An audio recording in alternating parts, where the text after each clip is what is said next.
Mi hijo llamó un domingo por la mañana para decirme que se casaba al día siguiente. En esa misma llamada, me informó que había sacado todos mis ahorros y vendido mi casa.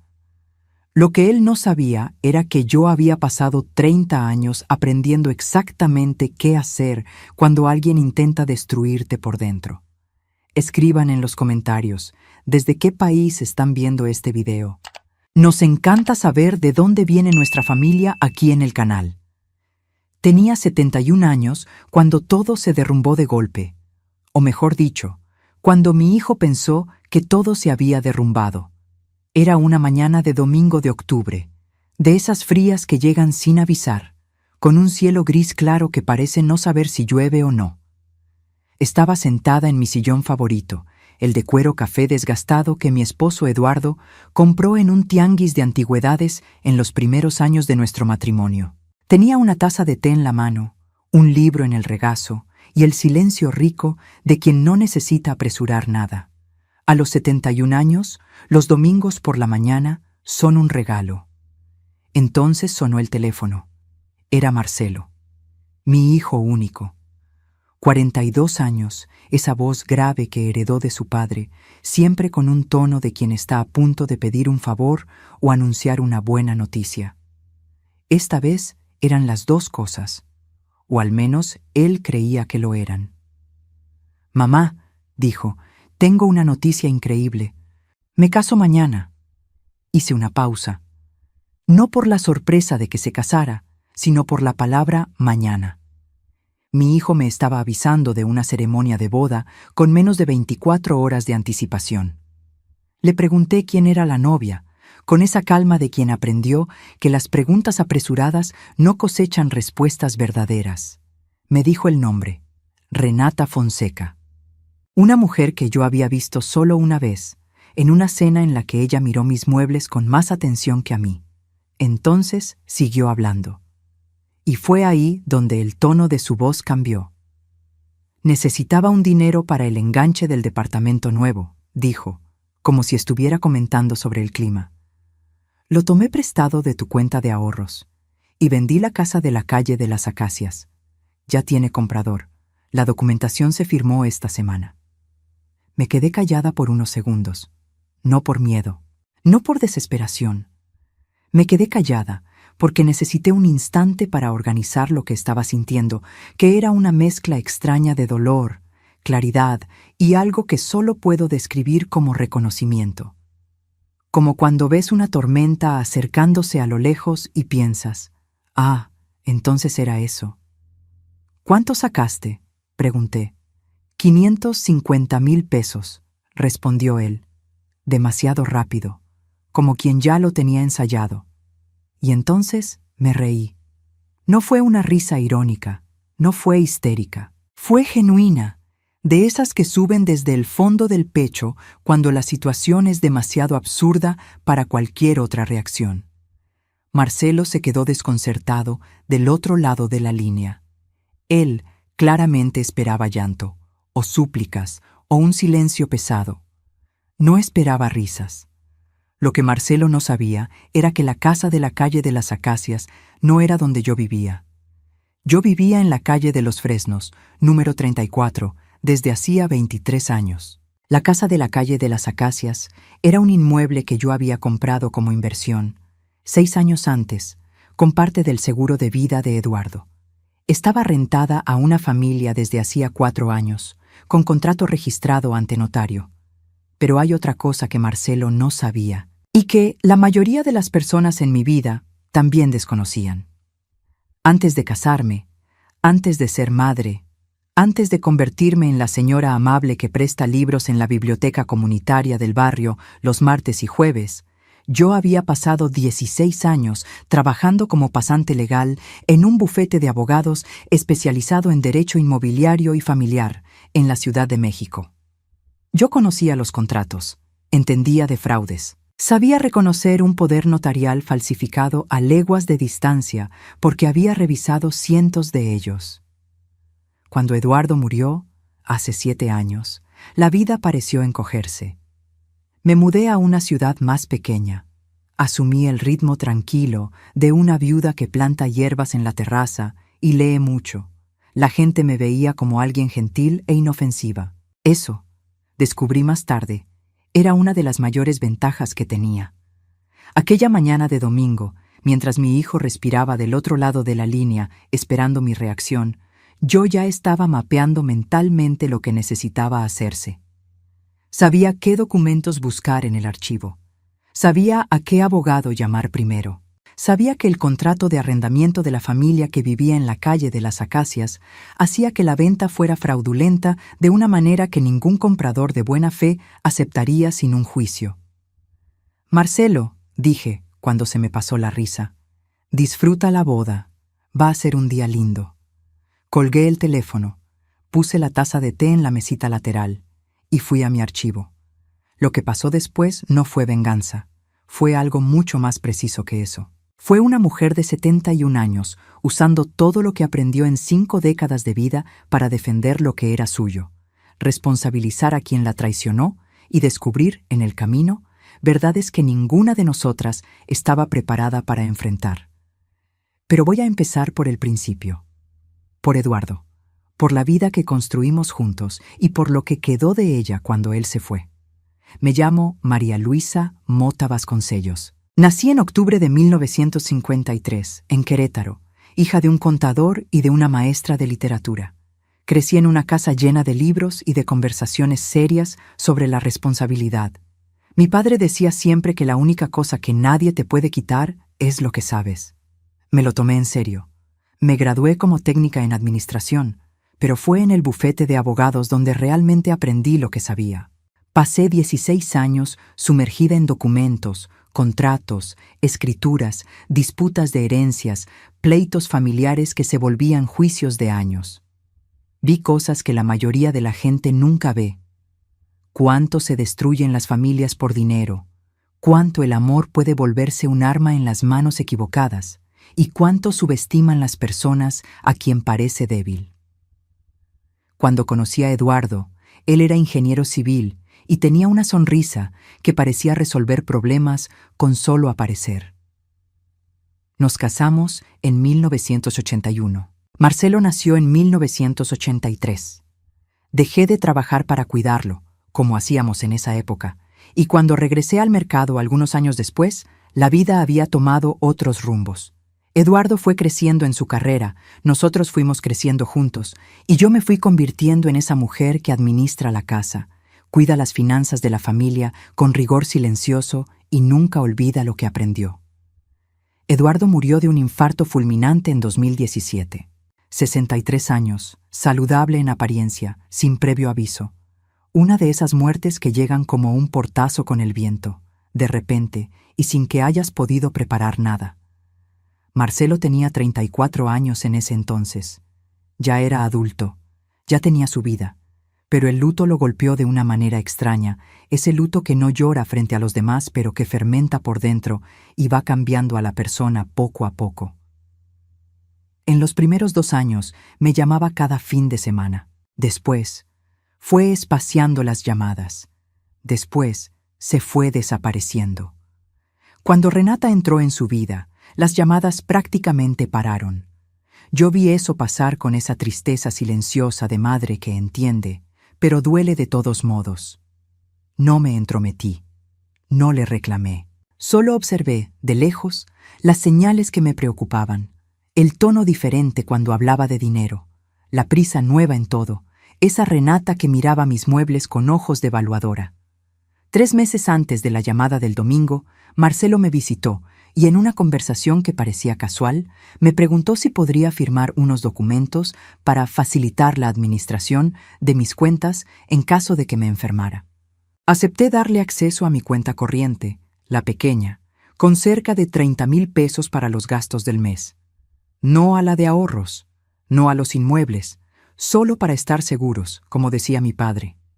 2 semanas después de esa visita, tuve una gripe fuerte que se convirtió en infección pulmonar. 4 días de internación, fiebre alta, esa neblina de conciencia que trae la enfermedad. Cuando me dieron de alta, Marcelo me llamó preguntándome si me acordaba de haber firmado unos papeles en el hospital. Le dije que no recordaba nada con claridad.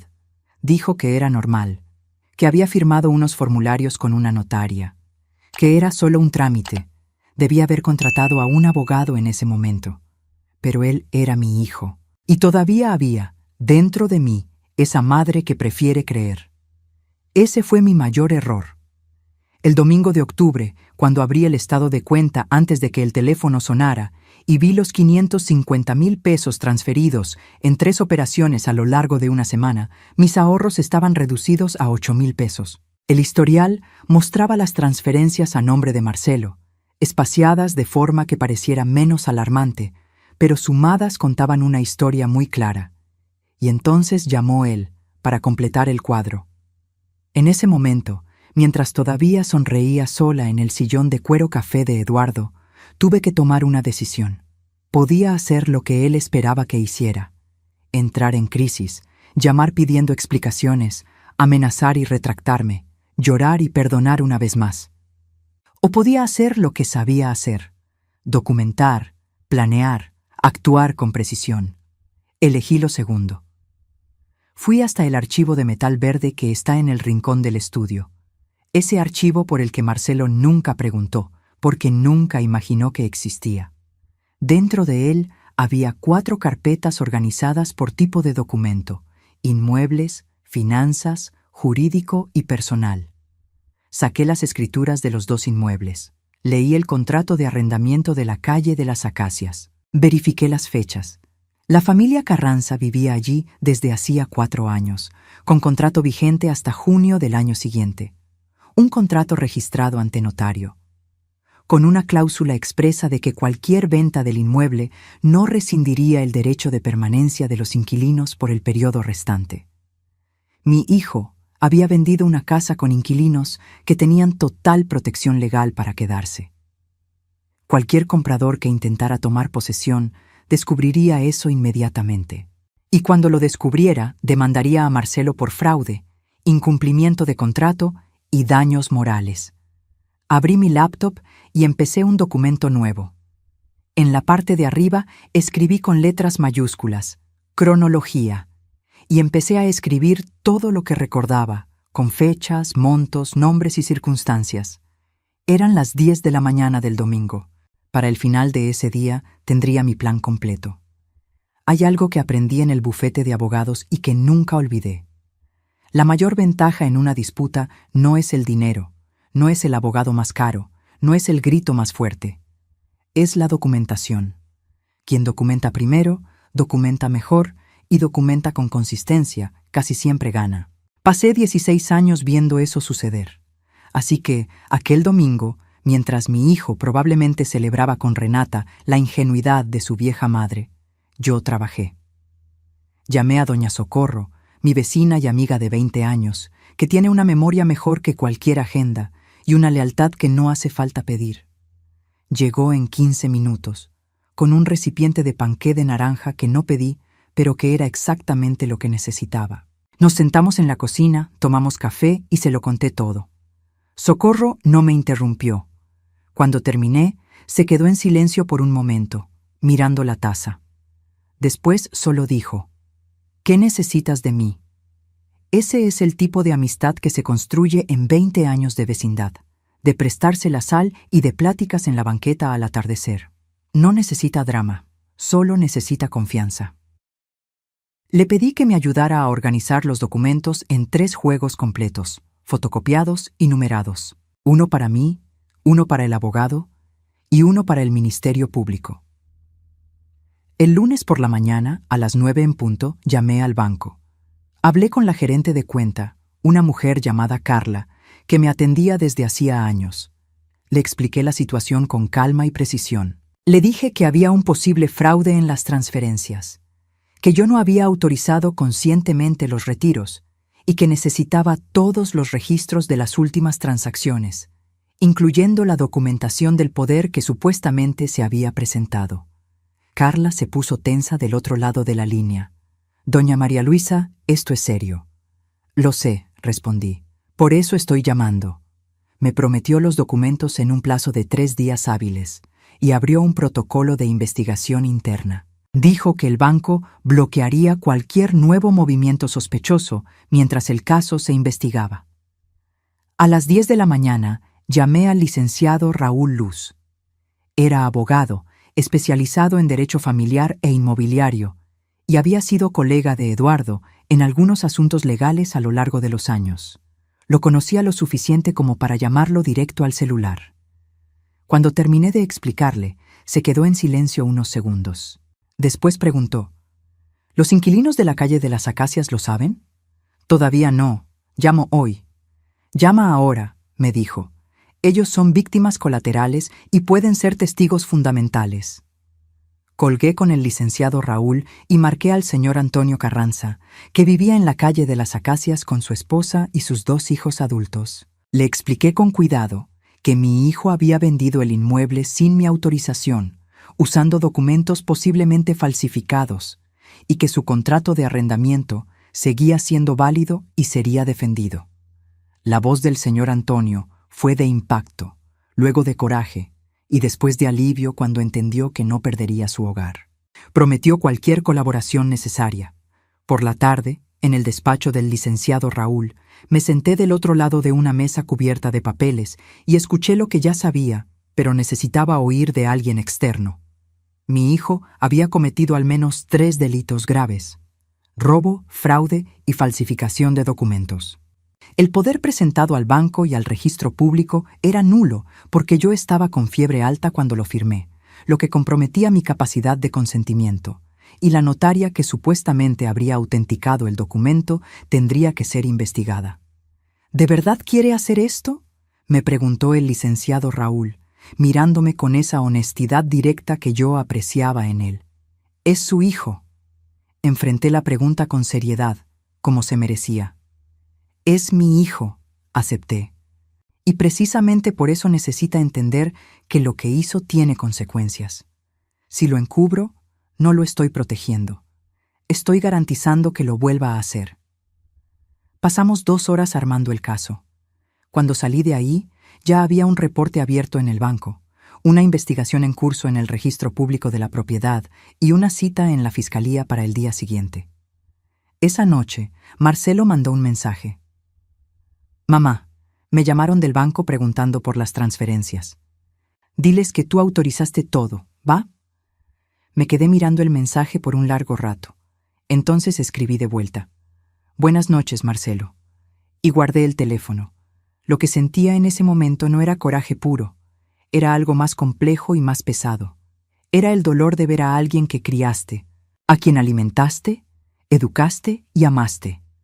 Convertirse en una persona que mira a su propia madre y solo ve un estorbo, un recurso que explotar, una debilidad de la cual aprovecharse.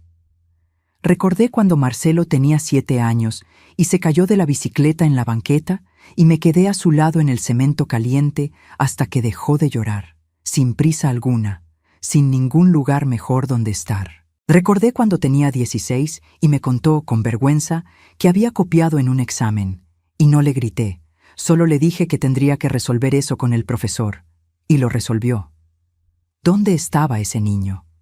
¿Cuándo fue que decidió que el atajo era mejor que el camino? No tenía respuestas esa noche, pero tenía documentación, y eso era suficiente para empezar. La mañana del martes presenté la denuncia en el Ministerio Público. La licenciada que me atendió, una mujer de unos 40 años, con una mirada cansada pero atenta, escuchó mi historia sin interrumpirme. Cuando terminé, me preguntó si traía los documentos. Abrí la carpeta. Todos los estados de cuenta, las escrituras, el contrato de arrendamiento, la copia del poder sospechoso, el historial de las transferencias con fechas y montos. La licenciada lo hojeó todo en silencio. Después me miró con una expresión que era casi de respeto. «Usted se preparó muy bien», dijo. «Pasé 16 años en un despacho de abogados», respondí. «Se aprende». La investigación se abrió ese mismo día. Lo que siguió fue una semana intensa de llamadas, reuniones y esperas. El banco confirmó las irregularidades en las transferencias en 4 días. El registro público identificó que el sello del notario pertenecía a una profesional cuya licencia había expirado 2 meses antes de la fecha registrada en los documentos. La familia que había comprado la casa de la calle de las Acacias, los señores Ortega, fueron comunicados y reaccionaron con horror. Habían puesto todos sus ahorros en el enganche. Estaban destrozados. Llamé a Débora Ortega personalmente. Contestó con la voz temblorosa, esperando lo peor. Le dije que el contrato de compraventa sería anulado, que su dinero les sería devuelto y que, cuando los inquilinos se salieran al final del contrato, si ella todavía quería la casa, se la vendería al mismo precio que ella había pactado. Se quedó en silencio por un momento. Después dijo: «Usted no tenía por qué hacer eso». «Sí tengo», respondí. «Su familia no hizo nada malo». Marcelo se casó un lunes por la mañana, en una ceremonia pequeña en un jardín de eventos por la zona de San Ángel. Me invitó por mensaje la noche anterior, con esa confianza de quien cree que su mamá va a aparecer sonriendo sin importar lo que haya pasado.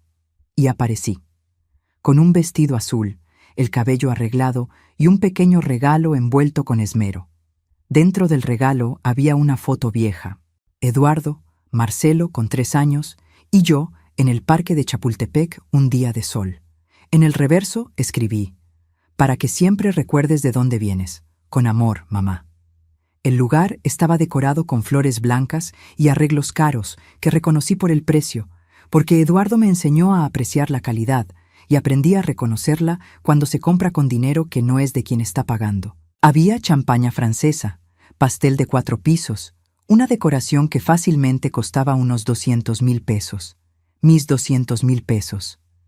Renata estaba guapa, con ese tipo de belleza que exige mantenimiento constante y que, de cerca, parece un poco harta de sí misma. Me abrazó con ese calor calculado de quien quiere parecer afectuosa sin serlo. Dijo que se alegraba de que yo hubiera entendido, que debería aprovechar para relajarme sin preocupaciones por la casa o el dinero. Le devolví la sonrisa con el mismo tipo de calor. Me senté en la primera fila de la ceremonia y observé a mi hijo prometer amor y fidelidad a esa mujer. Lo hice con atención genuina, no con amargura, porque por más que me doliera, ese seguía siendo mi hijo. Y necesitaba guardar bien la imagen de ese momento, porque sería su último día feliz en mucho tiempo. Durante la recepción, caminé por el salón con cuidado, platiqué con gente que no conocía, tomé champaña que no bebí y me tomé fotos que sabía que nunca revelarían nada de lo que estaba pasando bajo la superficie. A las 3 de la tarde, mi teléfono vibró. Un mensaje del licenciado Raúl. El registro confirmó fraude en el sello del notario.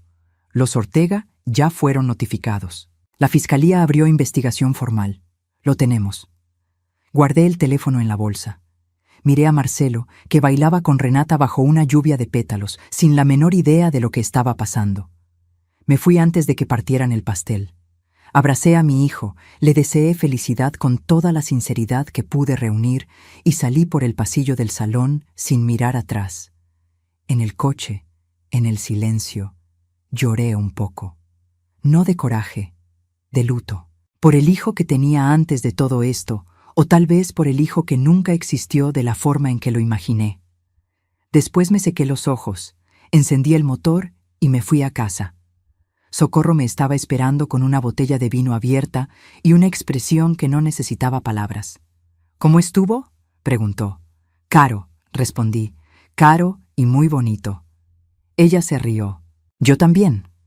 Nos quedamos hasta tarde organizando la documentación final, separando cada comprobante, cada estado de cuenta, cada contrato en orden cronológico perfecto. Trabajamos bien juntas, como siempre, con esa eficiencia silenciosa de quien conoce los hábitos del otro. Esa noche, antes de dormir, me quedé pensando en Eduardo, en cómo sería él en ese momento. Era un hombre que creía en las consecuencias, pero también en las segundas oportunidades. Decía que el castigo sin posibilidad de redención era solo crueldad disfrazada de justicia. Tendría que recordar eso cuando llegara la hora. Aparecieron en mi puerta una noche fría, una semana después de la boda. Sin avisar, sin llamar, Simplemente tocaron con esa intimidad agresiva de quien cree que tiene derecho a entrar. Marcelo traía la cara desencajada y los ojos rojos de quien no ha dormido bien. Renata tenía esa expresión que yo ya había aprendido a reconocer, el cálculo bajo el barniz. Entré a la sala y los dejé pasar, sin decir nada. Marcelo fue directo al punto. El banco le había bloqueado las cuentas. El registro había congelado la venta de la calle de las Acacias. Estaba recibiendo llamadas de abogados y de la policía. «¿Qué hiciste?», preguntó. Me quedé de pie, de espaldas a la ventana, con esa luz débil de noviembre entrando por detrás. Le dije que había hecho lo que se tenía que hacer, que el poder era fraudulento, que la venta era ilegal, que las transferencias habían sido reportadas al banco. Renata dio un paso al frente. Dijo que yo ya estaba vieja y no podía administrar mis propias cosas, que ellos solo estaban ayudando, que si seguía con eso, ellos tendrían formas de hacerme la vida muy difícil. Iban a decirle a todos que yo tenía pérdida de memoria, que no era capaz de tomar decisiones sola. Iban a pedir una interdicción judicial por incapacidad. Escuché todo en silencio. Hay algo que años de trabajo legal te enseñan. Cuando la otra parte empieza a amenazar, es porque tiene miedo. La amenaza es desesperación con la voz alta, y la desesperación comete errores. Dije, con una voz que me sorprendió hasta a mí por su firmeza. «Sálganse de mi casa». Marcelo intentó seguir. Levanté la mano.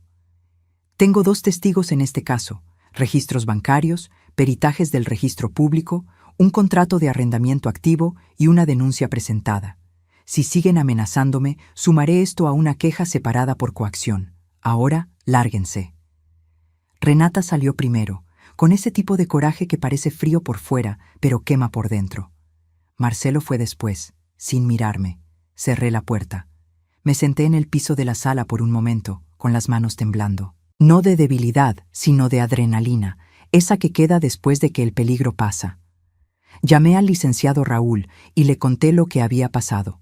Me pidió que documentara la visita con hora, fecha y lo que se había dicho, y me sugirió que instalara un timbre con cámara. A la mañana siguiente, ya tenía un timbre nuevo en la puerta. Esa misma semana, el dictamen del banco concluyó. Las transferencias se habían realizado basándose en un poder que presentaba irregularidades técnicas graves. La firma de la notaria era de una profesional que había cancelado su registro 2 meses antes de la fecha impresa en el documento, y mi firma, analizada por un perito grafoscópico, mostraba características compatibles con un estado alterado, trazo tembloroso, presión irregular, sin la consistencia de mi caligrafía normal. Las evidencias eran contundentes. El caso estaba armado. Lo que me faltaba entender era el porqué. No el porqué superficial. No él necesitaba el dinero. El porqué real. El que queda debajo de todo. Lo descubrí 3 semanas después, de una forma que no esperaba. Una mañana de noviembre, mientras organizaba libros en la biblioteca comunitaria donde trabajaba como voluntaria los martes y jueves, mi teléfono mostró un mensaje de una dirección de correo que no reconocía. El asunto decía: «Usted debería saber la verdad sobre Marcelo». Leí ese mensaje sentada en una silla entre estantes de novelas policíacas, lo cual me pareció adecuado. El correo decía que Marcelo tenía una hija de 6 años llamada Isabela. La madre era Camila Santos, una mujer con la que él se había relacionado antes de conocer a Renata. Cuando Camila quedó embarazada, Marcelo le pidió que solucionara la situación. Ella se negó. Él desapareció de sus vidas. 2 años atrás, Camila había interpuesto una demanda por pensión alimenticia. El tribunal ordenó que Marcelo pagara un adeudo de 350,000 pesos en pensiones atrasadas, más la pensión mensual. El año pasado, él había pagado 200,000. Hace 2 meses, liquidó el resto, exactamente cuando empezaron las transferencias de mi cuenta. Me quedé inmóvil por mucho tiempo, sosteniendo el teléfono con manos que no temblaban pero querían hacerlo. Tenía una nieta. Fui directo al celular y busqué el nombre, Camila Santos, en la misma ciudad donde vivíamos. Perfil parcialmente público. La foto más reciente mostraba a una niña de rizos oscuros, ojos que reconocí porque eran iguales a los de Eduardo de joven, soplando 6 velitas en un pastel sencillo de chocolate. El pie de foto decía: Mi Isabela, 6 años. Eres todo lo que necesité para aprender lo que es el amor verdadero. Algo dentro de mí se rompió y se arregló al mismo tiempo. Llamé a Socorro. Solo dije: Te necesito. Llegó en 20 minutos. Le enseñé el correo. Le enseñé la foto. Socorro lo leyó todo 2 veces, en silencio, y después me miró con esa mirada de quien entiende sin que tengas que explicar. «Vas a buscarla», dijo ella. No fue una pregunta. «Voy». Me puse en contacto con Camila por mensaje. Me presenté. Le dije quién era y que me gustaría reunirme con ella si se sentía cómoda. Le dije que acababa de descubrir la existencia de Isabela y que entendía si ella no quería ningún contacto con la familia del hombre que la había abandonado. Respondió en menos de 1 hora. Dijo que lo pensaría. Al día siguiente, dijo que sí. Quedamos para una tarde de jueves. Camila vivía en un departamento pequeño, pero bien cuidado, con dibujos de Isabela por todo el refrigerador y un pequeño estante con libros infantiles gastados de tanto uso. Tenía 35 años, ojos cansados, pero un rostro abierto que me recordó a mujeres que conozco que cargan mucho, pero no se doblan bajo el peso. Tomamos té. Ella me contó la historia sin coraje, solo con esa fatiga honesta de quien ya procesó el dolor y solo queda el hecho. Cuando Isabela llegó de la escuela, con su mochila rosa en la espalda y un dibujo de un gato en la mano, se detuvo en la entrada de la sala al ver a una extraña. Me miró con esa seriedad total de los niños que aún no aprenden a fingir. «¿Tú quién eres?», preguntó. «Soy la abuela de tu papá», respondí. Se quedó pensando un momento. Después me preguntó si quería ver el dibujo del gato. Le dije que quería mucho verlo. Me fui de esa casa con el corazón partido y también más entero de lo que había estado en años. Porque en medio de toda esa traición y dolor, había surgido algo inesperado. Una niña de rizos oscuros que dibujaba gatos y no tenía idea de cuánto había cambiado mi vida solo por existir. La audiencia preliminar fue una mañana fría de noviembre. Llegué con el licenciado Raúl, la documentación completa y esa calma que no es ausencia de sentimiento, sino presencia de claridad. Marcelo estaba ahí con su abogado defensor, un hombre bien vestido, especializado en delitos de cuello blanco. Renata no había ido. Había presentado una solicitud de anulación de matrimonio la semana anterior.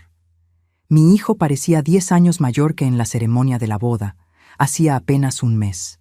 Ojeras profundas, expresión de quien no duerme, una tensión en los hombros que reconocí porque era la misma que veía en Eduardo cuando un proyecto salía mal. La jueza Fernanda Aguiar presidió la audiencia con esa autoridad tranquila de quien no necesita elevar la voz para ser escuchada. Analizó la documentación. Escuchó al fiscal.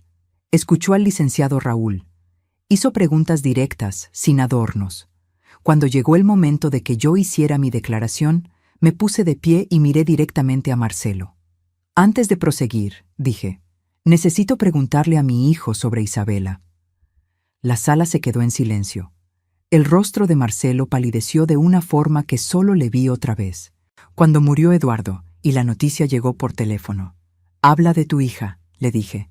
Marcelo miró a su abogado, a la jueza, a mí. Y entonces, para mi sorpresa, empezó a llorar. No el llanto actuado de quien quiere conmover. Un llanto feo, de ese que sale cuando la persona ya no puede aguantar más. Pidió permiso a la jueza y habló.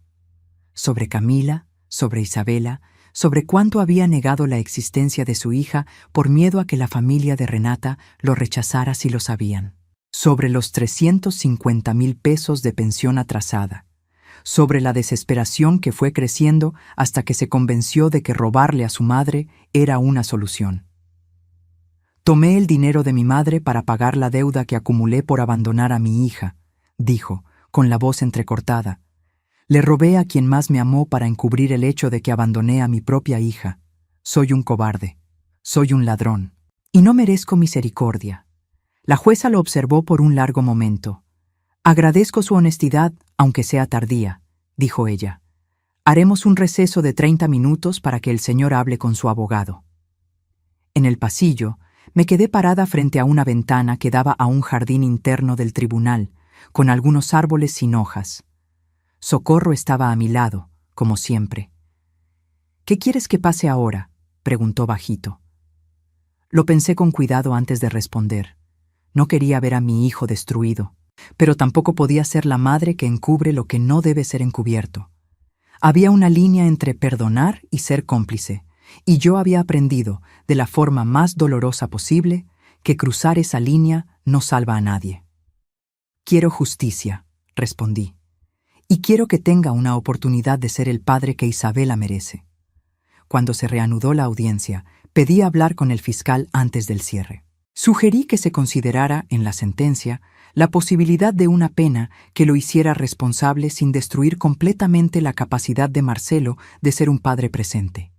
El fiscal me miró con esa expresión de alguien que ha visto mucho, pero aún se sorprende a veces. «¿Usted está pidiendo clemencia por el hijo que le robó?» «Estoy pidiendo una justicia que permita la redención», corregí. «Son cosas diferentes». La sentencia se leyó una mañana de diciembre, con la sala llena. Camila estaba ahí, dejando a Isabela en casa de su abuela. Socorro estaba sentada junto a mí. Los inquilinos de la calle de las Acacias estaban presentes. Los Ortega también. La jueza Fernanda Aguiar leyó los cargos con claridad y seriedad. Robo calificado, fraude, falsificación de documentos. Las pruebas eran irrefutables. No había defensa posible, y el abogado de Marcelo no intentó crear una donde no la había. Marcelo se quedó de pie mientras se leía la sentencia. 2 años de prisión en régimen de semilibertad, seguidos de 4 años de libertad condicional. Restitución integral de los 550,000 pesos, con actualización en un plazo de 10 años. Custodia legal establecida para Isabela, con visitas quincenales supervisadas durante el periodo de la pena, y terapia obligatoria. No fueron 5 años. Fueron 2, con posibilidad de reducción por buena conducta. Una oportunidad. Marcelo salió de la sala con las esposas puestas y el rostro mojado de lágrimas. Antes de que se lo llevaran, se dio la vuelta y me miró por un segundo. No dijo nada, pero era una mirada que yo conocía. Era la misma del niño de 7 años que se había caído de la bicicleta y necesitaba que me quedara a su lado hasta que el dolor pasara. Esta vez no pude quedarme.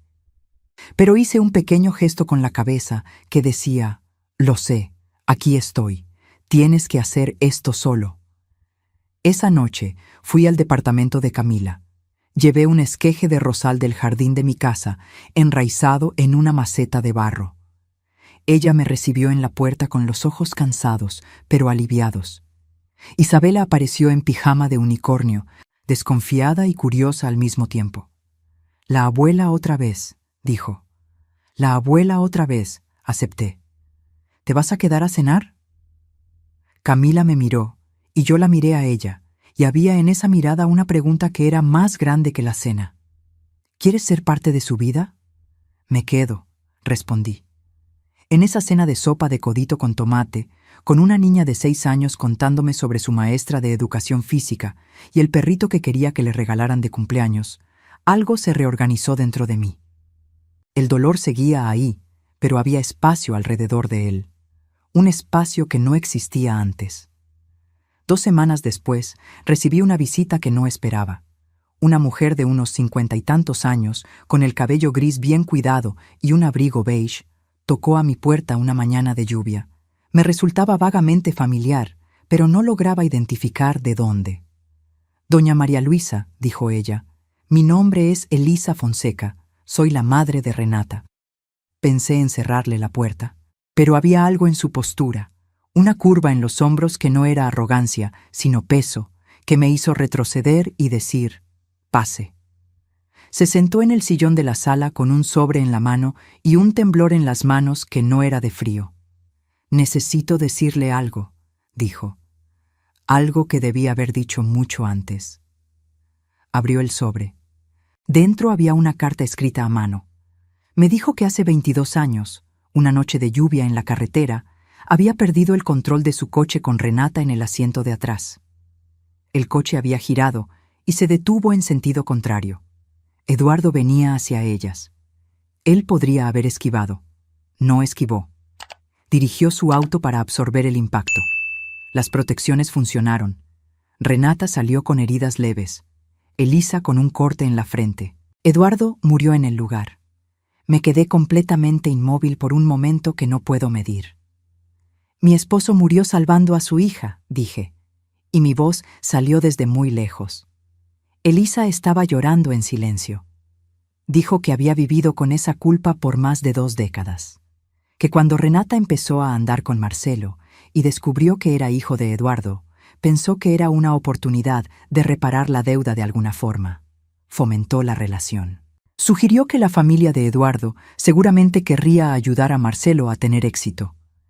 Ella no tenía idea de lo que pasaría después. Yo no quería lastimarla, dijo. Intenté honrar al hombre que salvó a mi hija. Salga de mi casa, por favor, pedí, con la voz firme pero sin crueldad. Se fue. Me quedé sentada en la oscuridad de la sala por un largo tiempo. Eduardo había salvado a Renata. La mujer que había incitado a mi hijo a traicionarme estaba viva porque mi esposo había dado la vida por ella. ¿Cómo procesas eso? Llamé a socorro. Llegó en 15 minutos. Escuchó todo. Y entonces dijo, con esa sabiduría directa que yo tanto apreciaba en ella: Malú, Eduardo tomó una decisión en una fracción de segundo para salvar a una niña. Eso era lo que él era. Pero lo que Renata y Marcelo hicieron fue calculado. Durante semanas.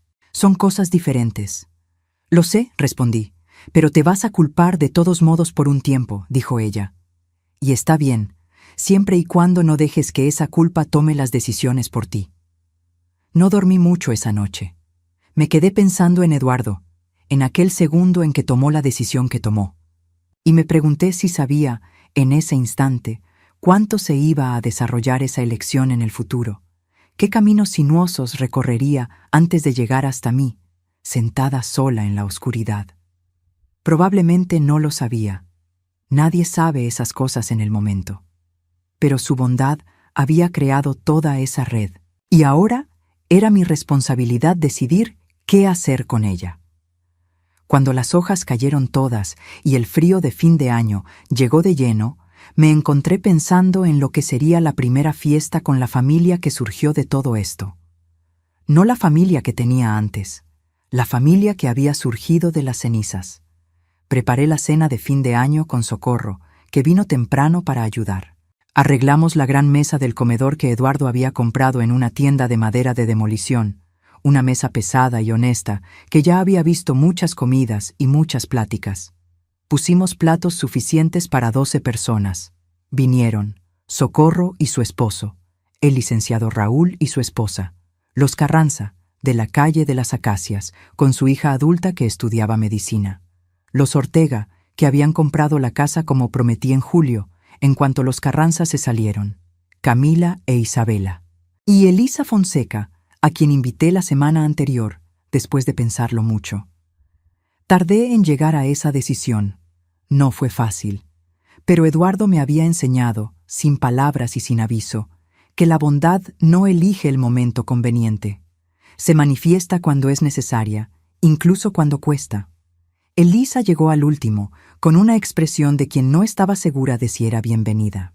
Le ofrecí una silla y una copa de vino, y aceptó ambas con manos que aún temblaban un poco. Isabela se pasó toda la tarde enseñándole a todo el mundo sus dibujos de gatos. Había traído uno nuevo, hecho especialmente para la ocasión. 4 figuras tomadas de la mano frente a una casa con ventanas amarillas y un árbol en el jardín. «Esta soy yo», explicó, señalando a la figura más pequeña. «Esta es mamá, esta es la abuela Malú, y este es papá». Le pregunté dónde estaba papá ahora. Lo pensó un momento, con esa seriedad de 6 años. Mamá dijo que se fue a un lugar especial a aprender a ser un papá de verdad, y que cuando salga me va a visitar cada fin de semana. «Tu mamá es muy sabia», dije. Ya sé, aceptó ella, sin falsa modestia. Marcelo me había enviado una carta desde el reclusorio la semana anterior. Una carta de 3 páginas, escrita a mano con esa letra irregular que siempre fue la suya. Pedía perdón, pero no de la forma en que pide quien quiere ser perdonado sin cambiar nada. Pedía perdón describiendo lo que había entendido sobre cada elección que hizo, sobre la mentira que fue creciendo, sobre el miedo que se volvió cobardía y la cobardía que se volvió delito. Al final de la carta había una frase que leí varias veces. Quiero ser el hombre que fue el abuelo Eduardo. No sé si lo logre, pero lo voy a intentar todos los días que me queden. Puse la carta en el archivo verde, junto con los otros documentos. Pero esta carpeta no tenía etiqueta de delito. Esta era la carpeta de las cosas que importaba guardar por razones diferentes. Antes de la cena, me puse de pie en la cabecera de la mesa. Todos se callaron. Tengo 71 años, empecé. Hace 2 meses pensé que lo había perdido todo, el dinero, la seguridad, al hijo. Pero lo que realmente perdí fue la ilusión de que el amor sin límites es una forma de protección. No lo es. Es una forma de abandono. De nosotros mismos. Miré a Camila e Isabela. A Elisa, que no levantaba la vista del plato. Aprendí que responsabilizar a quienes amamos es lo opuesto a abandonarlos. Es el acto más difícil de amor que existe. Y aprendí que la familia no es un apellido. Es quien aparece, quien se queda, quien hace el trabajo. Miré alrededor de la mesa. Rostros marcados, pero presentes. Historias complicadas, pero honestas. Eduardo solía decir que la medida de una vida no es lo que acumulas, sino lo que das. Él lo demostró en una fracción de segundo en una carretera lluviosa, sin público, sin reconocimiento, sin tiempo para pensarlo 2 veces. Elisa levantó la vista. Hoy espero haber hecho justicia a eso. Elegí la justicia en lugar de la venganza. Elegí la verdad en lugar de la comodidad. Y gané una nieta que dibuja gatos extraordinarios. Isabela levantó su dibujo en el aire con orgullo. Todos se rieron. El tipo de risa que ocurre cuando la tensión pasa y lo que queda es solo vida. Por la familia que elegimos, dije, levantando mi copa. 12 copas se levantaron al mismo tiempo. Más tarde, después de que todos se fueron y la cocina estaba limpia, me senté sola en el jardín con un rebozo sobre los hombros y el frío de diciembre haciéndome compañía. Las estrellas estaban tímidas tras una neblina fina. Pensé en Eduardo, en cuánto le habría gustado Isabela, en cuánto ella lo habría adorado, porque los niños reconocen la bondad verdadera cuando la ven, incluso sin saber nombrarla. Mi teléfono vibró. Un mensaje de Marcelo. Gracias por no rendirte conmigo, mamá. Te amo. Respondí. Nunca me rendí contigo. Me rendí de protegerte de tus propias elecciones. Hay una diferencia. Yo también te amo. Guardé el teléfono. Escuché el silencio del jardín.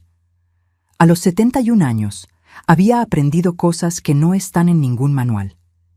Que el amor verdadero a veces duele más que la traición, porque exige que actúes cuando solo quieres llorar. Que la familia es una construcción continua, no un dato fijo. Que los secretos que guardamos para proteger a las personas frecuentemente las destruyen más de lo que la verdad lo haría. Y que una viejita que parece inofensiva, que presta libros en una biblioteca comunitaria y planta rosas en su jardín, puede sorprender al mundo cuando decide que ya fue suficiente. Me quedé mirando las estrellas por un largo rato, y entonces entré a la casa, apagué las luces de la sala, y me fui a dormir con esa paz específica de quien cumplió con lo que debía hacerse. No era perfección, era honestidad, y la honestidad, aprendí, es el único cimiento que no se agrieta cuando llega la tempestad. Si llegaste hasta el final de esta historia, gracias de corazón. Deja un comentario aquí abajo contando qué te pareció, qué fue lo que más te llegó al corazón. Si aún no te has suscrito al canal, ahora es el momento. Cada suscriptor hace una diferencia enorme para nosotros. Dale like al video si esta historia te movió. Y si quieres ser parte de una comunidad especial, con contenido exclusivo y acceso a lo que pasa detrás de cámaras, considera unirte como miembro del canal. Crecemos juntos. Hasta la próxima historia.